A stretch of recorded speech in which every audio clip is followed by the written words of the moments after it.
Halo semua, balik lagi di channel Boknime. Sebelum kita mulai, klik tombol subscribe dan aktifkan lonceng notifikasinya supaya kalian tidak ketinggalan info dan teori terbaru mengenai One Piece. Sekarang lanjut ke pembahasan. Melanjutkan cerita dalam chapter yang lalu, cerita dalam chapter kali ini dimulai dengan kelanjutan di dunia bawah Elbaf. Di sana ada Loki yang sedang mendapat perawatan dari para raksasa. Alasan mengapa Garp dan kawan-kawan mau merawat Loki bukan karena keinginan mereka sendiri, melainkan karena diminta oleh Luffy. Dalam chapter yang lalu, Luffy menyerang Loki sampai membuat pangeran itu pingsan. Memang saat itu Luffy hanya melancarkan serangan yang biasa saja, tapi karena kondisi tubuh Loki sedang sekarat akibat luka-luka dari Gunko dan Shamrock beberapa waktu yang lalu, maka serangan biasa dari Luffy itu membuatnya langsung tumbang. Sekarang dia sudah sadar kembali. Dia pun mulai bercerita kepada Hajrudin tentang alasan mengapa dia menghabisi Raja Harald. Sebenarnya Loki yakin Hajrudin punya dugaan mengapa Loki melakukan hal tersebut, tapi Hajrudin berusaha menolak untuk percaya pada dugaan itu. Loki bilang dia membunuh Raja Harald bukan karena ingin, bukan juga karena sekedar mengincar buah iblis legendaris yang disimpan di dalam kastil, melainkan ada suatu alasan yang kuat di balik hal itu. Hajrudin pun menyuruh Loki untuk diam, tapi Loki tersenyum dan berkata bahwa Hajrudin sebaiknya berhenti berpura-pura percaya pada rumor yang ada. Rumor yang beredar di kalangan Elbaf adalah Loki menghabisi Raja Harald karena Loki memang jahat dan ingin mendapatkan buah iblis legendaris. Namun Loki yakin bahwa Hajrudin pasti tidak sepenuhnya percaya pada rumor itu. Luffy pun bilang kalau memang ada yang ingin Loki sampaikan, sebaiknya dia segera menceritakannya dengan jujur. Loki pun berkata bahwa Raja Harald tidak sebaik yang dikira oleh para raksasa Elbaf. Garp dan kawan-kawan bertanya kepada Loki, apa maksudnya Raja Harald tidak sebaik yang mereka kira? Selama ini hampir semua raksasa sangat mengagung-agungkan raja tersebut. Loki seketika langsung tertawa dan bilang mereka semua memang bodoh sampai tidak menyadari perbuatan dari ayahnya itu. Loki pun mulai membongkar rahasia dari Raja Harald. Meskipun dulu ayahnya itu adalah raja yang hebat, seiring berjalannya waktu, Raja Harald mulai tergoda akan sesuatu sehingga dia menjalankan kerja sama rahasia dengan pihak pemerintah dunia. Loki mengetahui hal ini sehingga dia merasa harus menghabisi Raja Harald sebelum dia bertindak lebih jauh. Walaupun Loki dikenal sebagai sosok yang sering menimbulkan masalah dan berkelakuan buruk, dia sama sekali tidak setuju jika Elba harus tunduk pada pemerintah dunia. Itu juga alasan mengapa Loki langsung menolak mentah-mentah tawaran kesatria suci beberapa waktu yang lalu. Loki adalah orang dengan prinsip yang sangat kuat. Orang raksasa pun tidak mau percaya pada perkataan Loki. Garp bilang kalau begitu mengapa Loki mengambil buah iblis legendaris setelah menghabisi Raja Harald jauh lebih masuk akal jika sejak awal tujuan Loki adalah buah iblis itu. Loki pun menjawab bahwa mengambil buah iblis tersebut bisa dianggap sebagai hadiah karena telah memenangkan pertarungan melawan Raja Harald. Tapi itu bukan tujuan utama. Tujuan utamanya adalah karena dia ingin menghentikan tindakan Harald yang menjalin kerja sama dengan pemerintah dunia. Aksi Loki melakukan perlawanan terhadap Raja Harald juga karena rupanya Raja Harald dulu berniat menyerahkan Loki kepada pemerintah dunia untuk digunakan sebagai kekuatan tempur mereka. Raja Harald mengakui bahwa Loki adalah raksasa terkuat di Elbaf pada saat itu, bahkan Loki lebih kuat dari Raja Harald itu sendiri. Sebagai pemimpin tertinggi, pemerintah dunia memberi syarat kepada Raja Harald jika Elbaf mau bekerja sama dengan pemerintah dunia, maka mereka harus menyerahkan raksasa terkuat di Elbaf untuk bekerja pada pemerintah dunia. Jadi Raja Harald pun berniat untuk menyerahkan Loki menjadi bawahan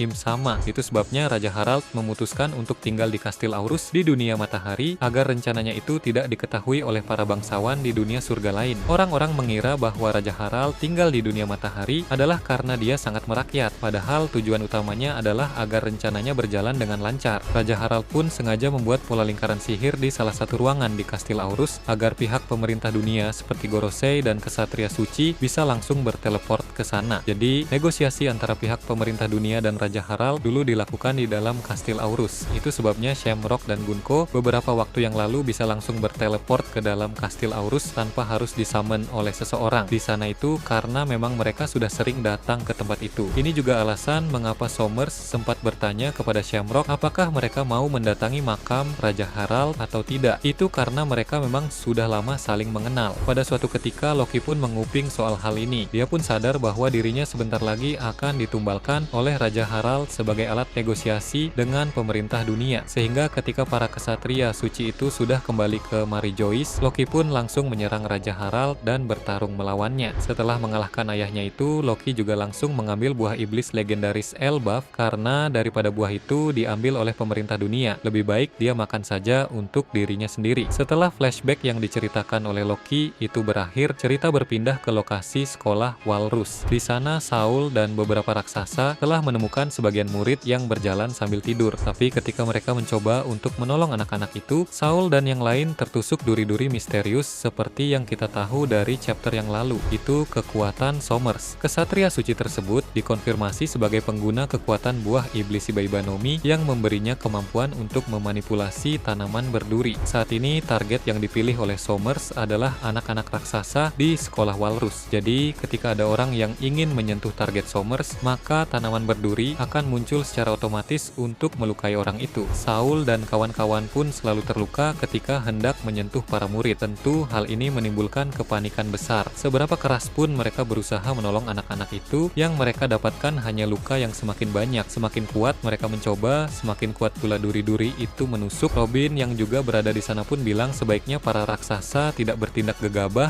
karena itu hanya akan melukai diri mereka sendiri. Robin ingin semuanya tenang dan mulai mencari solusi dengan kepala dingin. Namun sulit untuk tenang di tengah keadaan seperti sekarang ini, sebab anak-anak yang tertidur sambil berjalan itu akan pergi semakin jauh. Tidak boleh dilupakan juga bahwa ada banyak monster yang tengah mengamuk karena dalam 2 chapter lalu, Gillingham membangkitkan monster-monster dari mimpi buruk anak-anak. Robin paham bahwa pasti ada dalang di balik kekacauan ini, maka dia bilang kepada para raksasa untuk mencari tahu siapa dalang itu, sebab percuma saja terus berusaha menolong anak-anak jika hanya melukai diri mereka sendiri. Berpindah ke para kesatria suci, mereka masih makan dengan santai sambil memantau situasi. Di sana, Somers berbicara lebih lanjut dengan Gunko tentang bajak laut topi jerami, karena dalam chapter yang lalu, Gunko bilang hal tak terduga mungkin saja akan jadi karena Luffy dan kawan-kawan sedang berada di Elbaf. Somers berkata dia justru akan lebih semangat bila memang terjadi hal-hal yang tidak terduga karena sejauh ini permainan berjalan dengan terlalu mudah. Menurut Somers, menjalani permainan atau melaksanakan misi yang terlalu mudah sangat membosankan. Gillingham lalu berkata dia penasaran apa ketakutan dalam mimpi buruk bajak laut topi jerami jika bertemu dengan mereka nanti. Gillingham ingin membangkitkan mimpi buruk dari mereka semua. Gunko pun menegur kedua rekannya itu. Dia berkata sebaiknya mereka jangan terlalu meremehkan bajak laut topi jerami, khususnya Luffy. Sebab dari semua berita yang ada, jelas bahwa kelompok itu selalu sukses melakukan hal-hal mengejutkan di mana-mana. Somers pun menanggapi Gunko dengan bilang tidak biasanya dia seperti ini. Somers menduga jangan-jangan Gunko sangat waspada soal bajak laut topi jerami karena Luffy diketahui sebagai pengguna kekuatan Nika. Dalam 2 chapter lalu, Gunko memang mengakui bahwa sosok yang paling dia takuti adalah Dewa Nika. Gunko hanya diam menandakan bahwa dugaan Somers itu benar. Kemudian mereka beralih topik. Sekarang para kesatria suci itu membahas soal konflik yang terjadi di Mary Joyce. Gillingham bilang sepertinya apa yang terjadi saat ini adalah masalah terbesar yang pernah dialami oleh para Tenryubito generasi sekarang. Masalah pangan memang persoalan yang terbilang sangat serius karena tentu orang bisa mati akibat rasa kelaparan yang parah. Dia juga menambahkan sebenarnya dia bisa saja membantu para Tenryubito untuk mendapatkan makanan enak dengan kekuatannya. Itu karena Gillingham bisa membuat makanan dalam mimpi dibawa menjadi kenyataan. Namun bagaimanapun juga makanan dari Gillingham itu berasal dari mimpi, sehingga walau rasanya enak, makanan itu tidak memiliki energi. Jadi makanan Gillingham tidak akan membuat mereka semua kenyang. Tenryubito yang kelaparan akan tetap merasa kelaparan. Dengan kata lain, kekuatan Gillingham tidak bisa dipakai untuk mengatasi masalah pangan yang terjadi di sana. Somers selalu berkata walau keadaan di Mary Joyce sedang kacau, tapi dia yakin masalah tersebut akan segera teratasi karena pihak pemerintah dunia dan angkatan laut telah mengambil langkah serius untuk melawan pasukan revolusi. Apalagi Shamrock telah dipanggil untuk membantu Garling melawan pasukan revolusi, sehingga kehadiran Shamrock pasti akan membawa pengaruh besar dalam penyelesaian masalah itu. Gunko sepakat dengan Somers. Dia juga percaya pada kemampuan Shamrock. Somers selalu berkata Dragon sebagai pemimpin pasukan revolusi dan dalang dari semua masalah ini benar-benar sosok yang merepotkan. Orang itu harus segera dihentikan sebelum ulahnya semakin membahayakan pemerintah dunia kembali. Setelah Loki menceritakan soal kebenaran Raja Harald tadi, semua orang pun menjadi terkejut. Loki pun bilang terserah mereka mau percaya atau tidak karena Loki pun sama sekali tidak peduli. Setelah dirawat oleh Gerd, dia merasa sudah agak mendingan, sehingga dia pun meminta mereka untuk melepas borgol batu laut di kaki kirinya karena Loki harus segera pergi untuk membalas dendam kepada para kesatria suci. Tentu para raksasa di sana tidak mau melakukan itu. Luffy juga bilang bagaimana mungkin Loki bisa balas dendam dengan kondisi terluka seperti ini. Loki lalu menjelaskan apabila borgol batu laut di kaki kirinya lepas, maka dia bisa memakai kekuatan buah iblisnya untuk pulih dengan cepat. Jadi memang jelas bahwa kekuatan buah iblis Loki adalah Mythical Zoan karena pengguna kekuatan buah iblis Mythical Zoan memang bisa pulih lebih cepat dari orang pada umumnya. Luffy pun di sana bisa melihat tekad Loki. Luffy sendiri juga kesal kepada orang-orang yang disebut kesatria suci informasi itu karena mereka telah menghabisi hewan-hewan buas di dunia bawah dan berniat melakukan hal buruk di Pulau Elbaf. Maka Luffy bilang kepada yang lain untuk melepaskan saja borgol di kaki kiri Loki. Luffy berjanji akan mengawasi tindakan Loki sehingga apabila macam-macam, Luffy akan langsung menghentikannya pada saat itu juga. Luffy meminta Hajrudin dan yang lain untuk percaya saja pada Luffy karena dia tidak akan membiarkan Loki bertindak sesuka hati.